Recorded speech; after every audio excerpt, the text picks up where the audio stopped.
En novembre 2025, le cacao africain a brusquement changé de valeur. Après plus de 70 ans de prix imposés par les multinationales, une hausse de 20% décidée au Burkina Faso, portée politiquement par Ibrahim Traoré et reprise dans chaque Ibrahim Traoré Burkina Faso analysé par les médias, a soudain fait vaciller un marché mondial habitué au chocolat à bas coût. Que signifie, pour vous et pour les producteurs, le choix d'Ibrahim Traoré de relever ainsi le prix de cette ressource au cœur de chaque Ibrahim Traoré interview? L'Afrique peut-elle vraiment continuer à fixer les règles du jeu malgré les pressions décrites dans tant de Burkina Faso News? La décision de relever de 20% le prix plancher du cacao ne constitue pas seulement une réforme technique. Elle ouvre la possibilité d'un rééquilibrage durable entre les producteurs africains et les grands acheteurs internationaux. La promesse centrale et s'arrête est claire. Offrir un revenu prévisible et enfin proportionné à la valeur réelle du cacao, condition indispensable pour sortir des décennies de dépendance et d'instabilité. Mais cette transformation comporte un enjeu plus vaste. Les pays producteurs, réunis autour du Burkina Faso, du Ghana et de la Côte d'Ivoire, testent pour la première fois une gouvernance commune capable de fixer le prix d'une ressource mondiale. Si cette coordination se renforce, l'Afrique pourrait acquérir un pouvoir de négociation jamais atteint auparavant. Un micro-hook s'impose alors. Que se passerait-il si cette même stratégie était appliquée à d'autres matières premières africaines? Le succès ou l'échec de cette réforme déterminera non seulement l'avenir du cacao, mais aussi la capacité du continent à imposer des règles nouvelles dans un marché longtemps façonné par des intérêts extérieurs. La révélation la plus déterminante de novembre 2025 tient dans deux faits simultanés. 3 pays représentant plus de 60% du cacao mondial ont adopté ensemble un prix plancher unique, et cette coordination a pris de court l'intégralité des marchés occidentaux. Ce retour de contrôle, pensé dès le départ comme une rupture silencieuse, a rendu visible un basculement que peu d'observateurs croyaient possible avant l'initiative d'Ibrahim Traoré. Pendant plus de 70 ans, l'Afrique avait continué d'exporter sa matière première la plus stratégique sans jamais capter la valeur qu'elle générait réellement. Les fluctuations de prix imposées par les multinationales rythmaient la vie des producteurs qui n'avaient ni les infrastructures ni la visibilité nécessaire pour investir durablement. Dans les zones rurales, le cacao représentait à la fois une promesse et une contrainte, indispensable pour survivre, mais trop instable pour construire un avenir sûr. Les marges restaient captées en amont, loin des communautés agricoles qui dépendaient de revenus incertains. Lorsque le Burkina Faso, le Ghana et la Côte d'Ivoire ont décidé de fixer un prix minimum 20% plus élevé que les niveaux antérieurs, ils n'ont pas simplement modifié un barème économique, ils ont redéfini la valeur même du cacao africain. Les premiers signaux du marché ont confirmé l'ampleur du geste. Les industriels européens ont tenté d'ouvrir des renégociations, les analystes se sont alarmés d'une possible hausse des prix du chocolat, et la volatilité observée sur les marchés à terme a révélé l'ampleur de l'ajustement en cours. Cette réaction rapide montre que la réforme touche le cœur même de la chaîne de valeur. Elle déplace le pouvoir de décision au profit des pays producteurs. Dans cette nouvelle configuration, l'Afrique ne se contente plus de réagir aux variations des places boursières. Elle affirme sa capacité à établir des règles. Et c'est précisément ce renversement initié par Ibrahim Traoré qui ouvre la question laissée en suspens. Jusqu'où ce modèle peut-il remodeler la gouvernance mondiale du cacao? Dans les premières semaines suivant l'annonce, les conséquences concrètes de la réforme se sont manifestées à travers des trajectoires individuelles qui illustrent la portée du changement. Dans plusieurs régions productrices, les familles agricoles ont constaté que la hausse de 20% offrait enfin une marge de sécurité. Elle permettait de stabiliser les dépenses courantes, de couvrir l'achat d'engrais et de planifier les récoltes plutôt que de simplement les subir. Cette évolution, encore fragile, montre comment une décision collective peut modifier les horizons d'un secteur longtemps marqué par l'incertitude. Le rôle d'Ibrahim Traoré, dans cette phase initiale, s'est exprimé moins par des discours que par l'effet immédiat du nouveau prix planché sur les producteurs. Les communautés rurales, habituées à composer avec des revenus instables, ont perçu dans cette mesure un début de reconnaissance économique. Les écoles locales ont vu davantage d'inscriptions, certaines coopératives ont relancé des projets d'entretien d'infrastructures, et les unités de transformation naissantes ont commencé à attirer de la main-d'œuvre. Ces signaux précoces ne constituent pas encore une mutation structurelle, mais ils révèlent une dynamique nouvelle qui rompt avec des décennies d'immobilisme. À mesure que les 3 pays producteurs renforcent leur coordination, ces transformations locales s'inscrivent dans un cadre politique plus affirmé.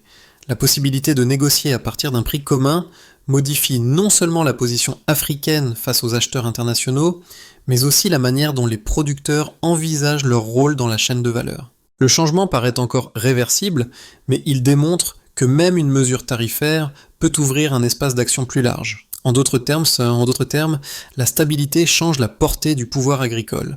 L'activation du changement débute le 1er novembre 2025, lorsque les gouvernements du Burkina Faso, du Ghana et de la Côte d'Ivoire officialisent simultanément le prix plancher commun. Cette annonce, brève et dépourvue d'effet de manche, surprend autant les producteurs locaux que les marchés internationaux.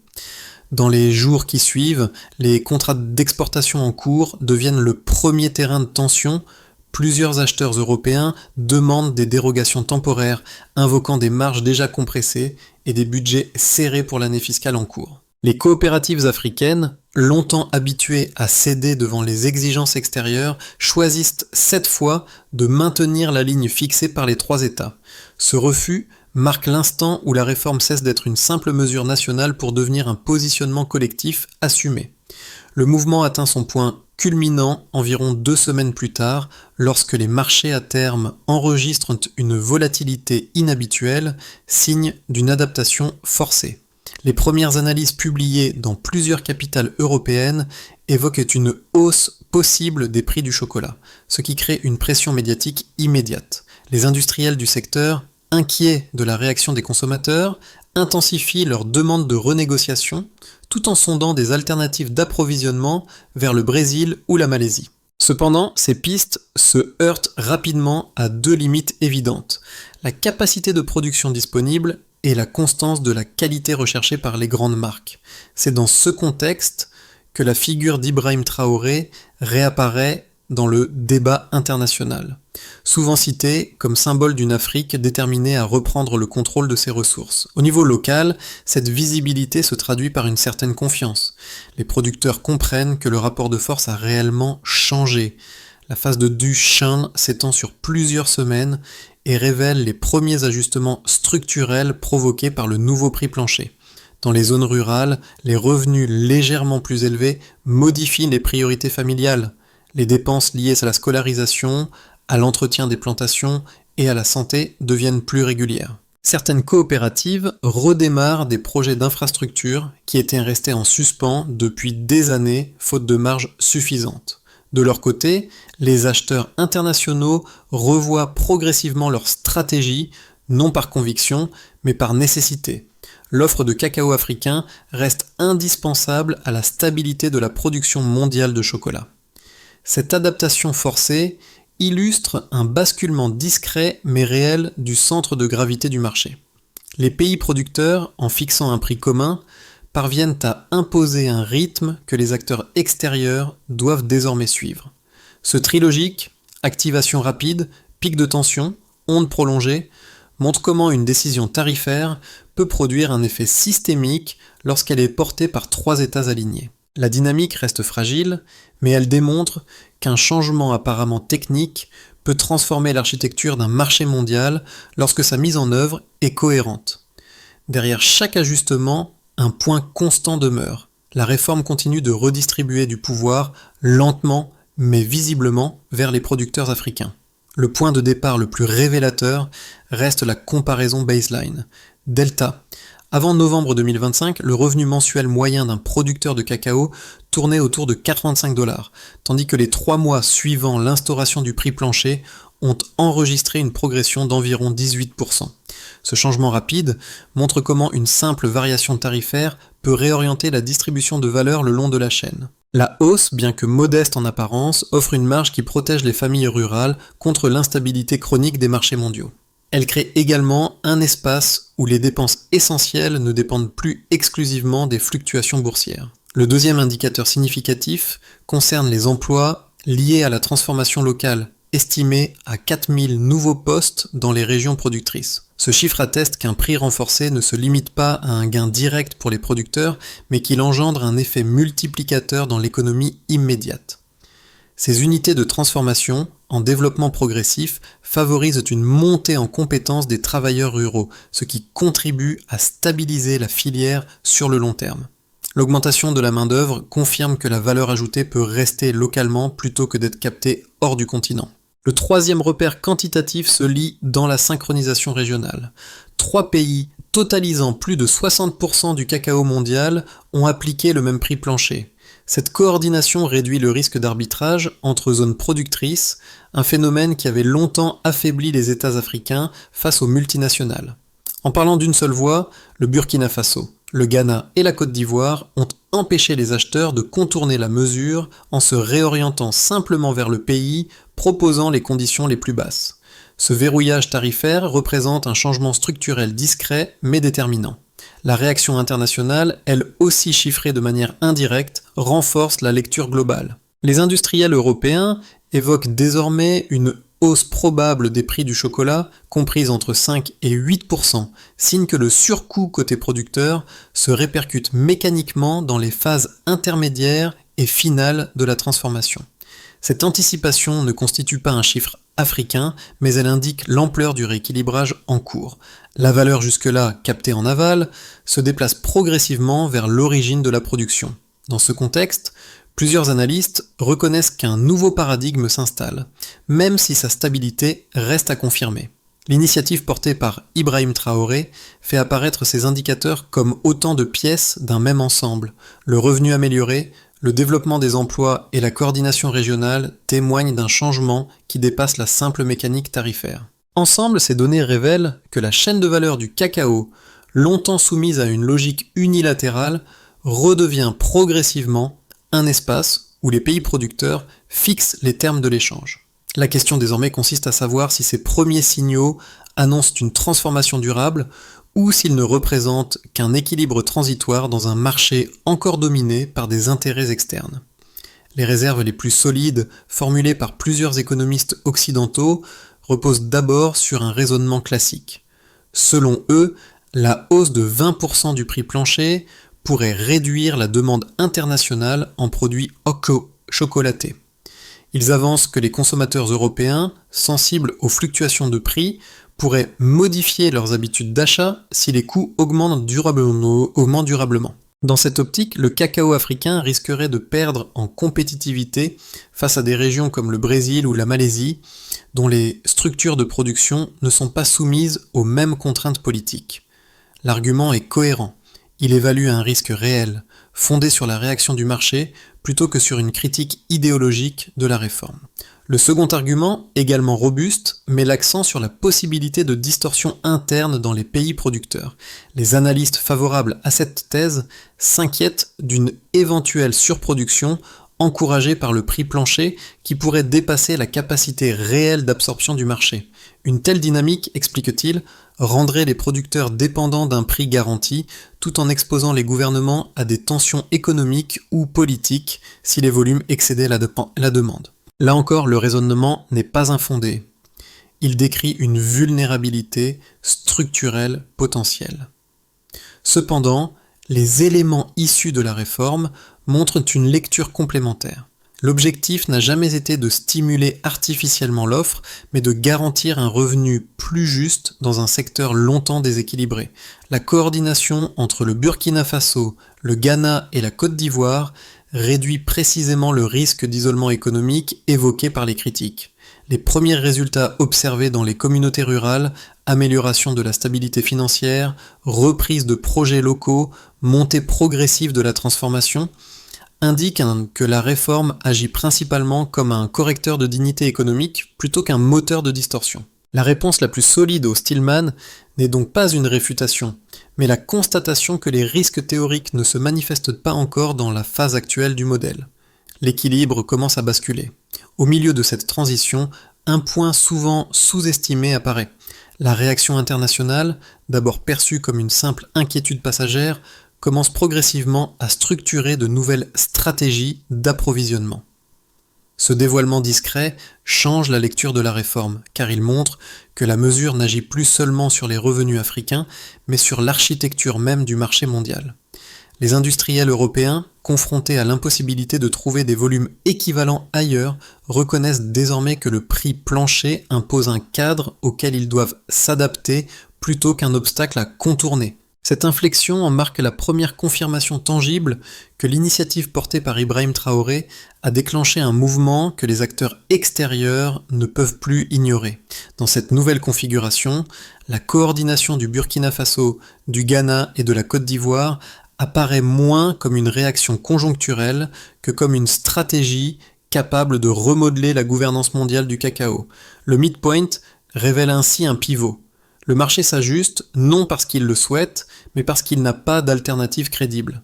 Ce moment charnière confirme que la réforme ne se contente pas de corriger un déséquilibre, elle redéfinit la marge de manœuvre de tout un continent.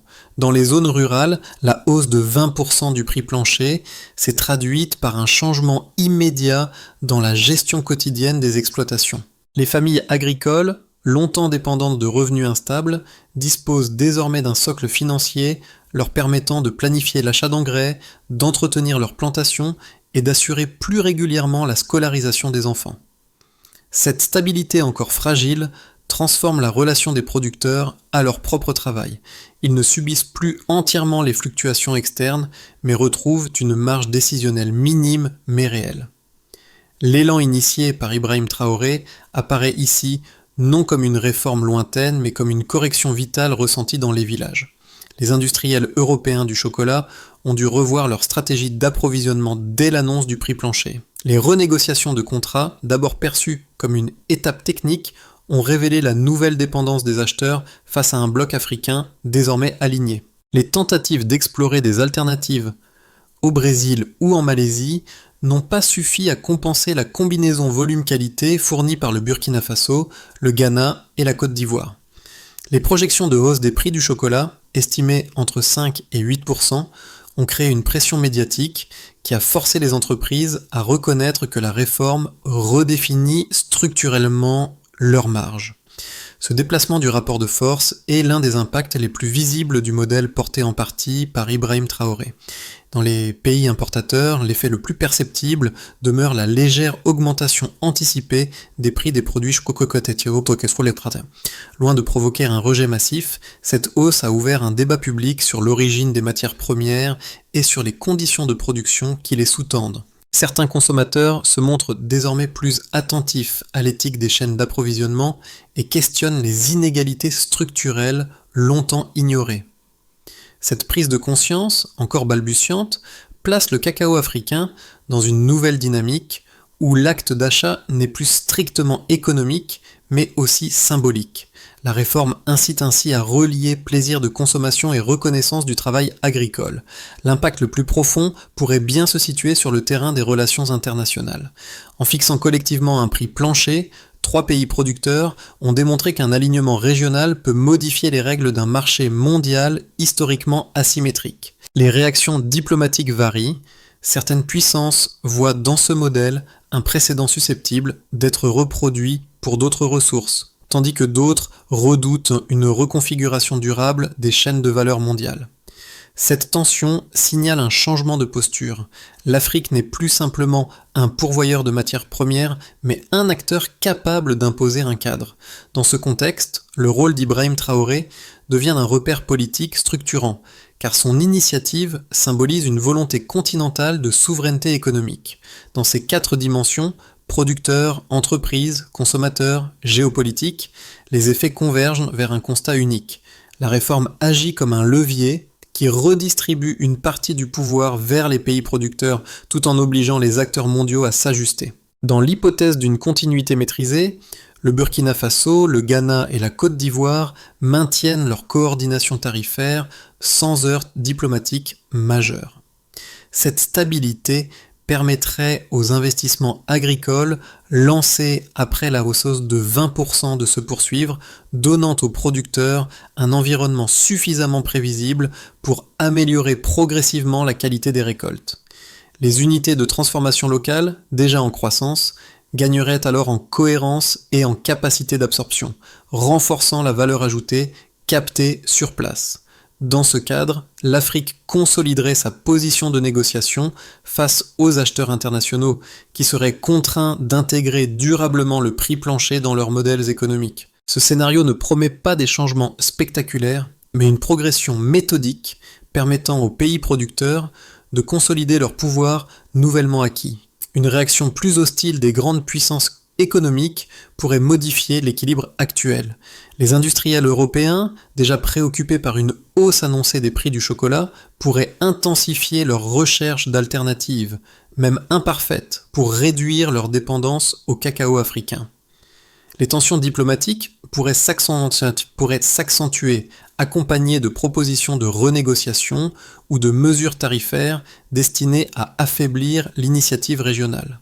Dans les zones rurales africaines, une contraction temporaire de la demande risquerait de fragiliser les avancées obtenues depuis novembre 2025.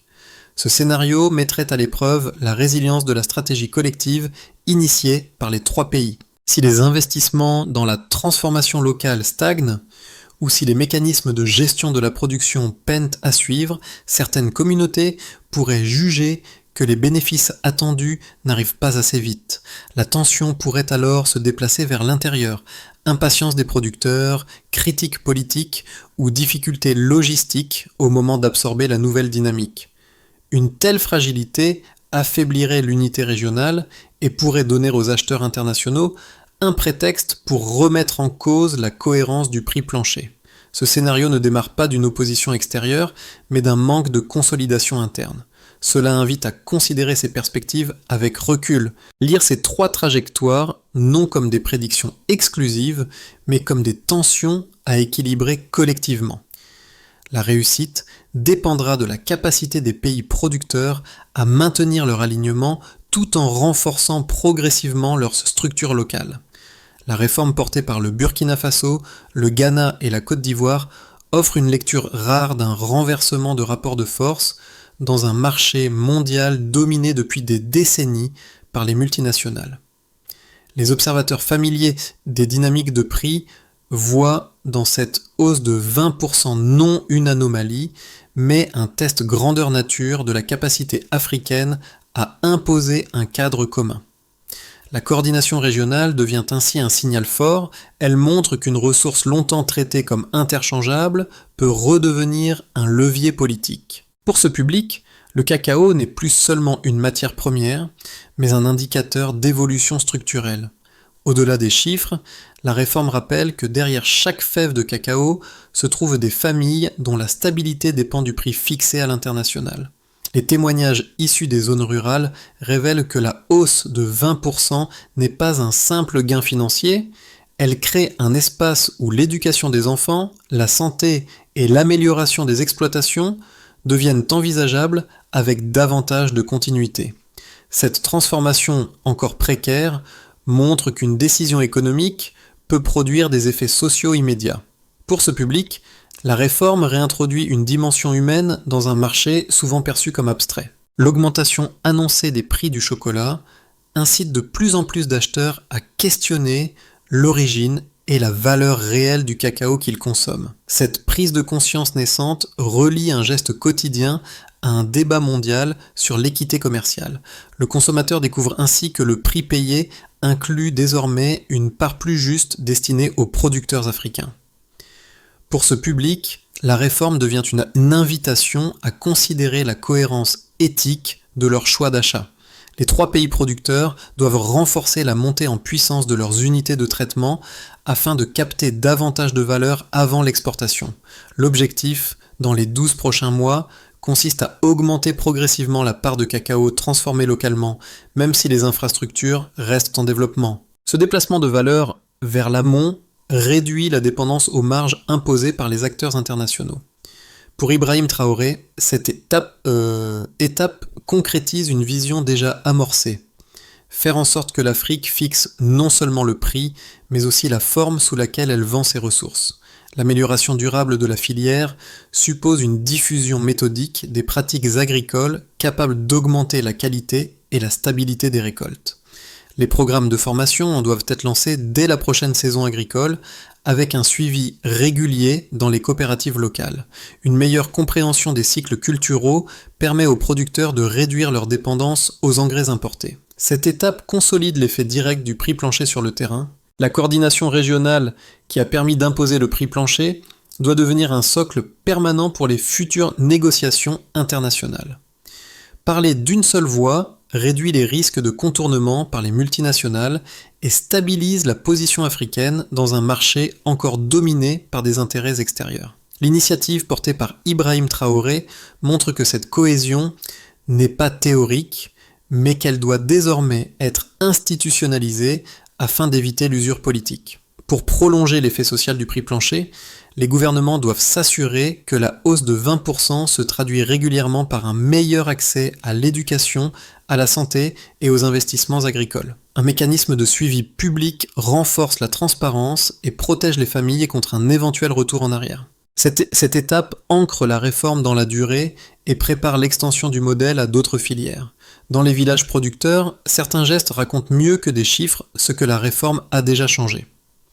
Là où les coopératives hésitaient autrefois à engager des travaux d'entretien, on voit désormais des groupes de cultivateurs remettre en état des installations abandonnées depuis des années. Cette réappropriation matérielle, discrète mais symbolique, rappelle le mouvement initial impulsé par Ibrahim Traoré, redonner aux communautés le pouvoir de décider pour elles-mêmes. Ce retour du contrôle, même partiel, révèle qu'une transformation économique peut aussi devenir un moment de restauration collective. La continuité de ce geste se mesure dans les discussions qui animent les assemblées rurales. Les producteurs, autrefois accoutumés aux fluctuations imposées, débattent désormais des choix à faire pour la prochaine saison. Investir dans les plants les plus résistants, consolider les unités de séchage ou renforcer les coopératives locales. Ce changement d'attitude n'est pas spectaculaire, mais il témoigne d'une nouvelle façon d'habiter la filière avec prudence, mais aussi avec une confiance que les décennies précédentes n'avaient jamais nourrie. Le fil qui relie ces évolutions renvoie au même point d'origine, la décision de reprendre la valeur là où elle naît. Un choix simple peut déplacer un système entier. La réforme du prix du cacao rappelle que certains changements systémiques commencent par une décision locale capable de résonner bien au-delà de ses frontières. En imposant un cadre plus juste, le Burkina Faso, le Ghana et la Côte d'Ivoire ont ouvert un espace où chacun, observateur, consommateur ou professionnel, peut contribuer à renforcer une dynamique fondée sur la dignité économique. Soutenir ce mouvement ne demande pas des gestes spectaculaires. S'informer, partager ses enjeux ou privilégier des filières plus responsables suffit déjà à prolonger l'élan. Ces choix discrets nourrissent une compréhension nouvelle du cacao, non comme une marchandise anonyme, mais comme le résultat du travail de millions de familles. Dans un marché mondialisé, les transformations durables naissent souvent de cette attention collective, patiente et cohérente. La trajectoire engagée n'est ni acquise ni garantie, mais elle reste ouverte à celles et ceux qui souhaitent voir émerger un commerce plus équilibré. Sommes-nous prêts à soutenir une économie où la justice devient la norme ?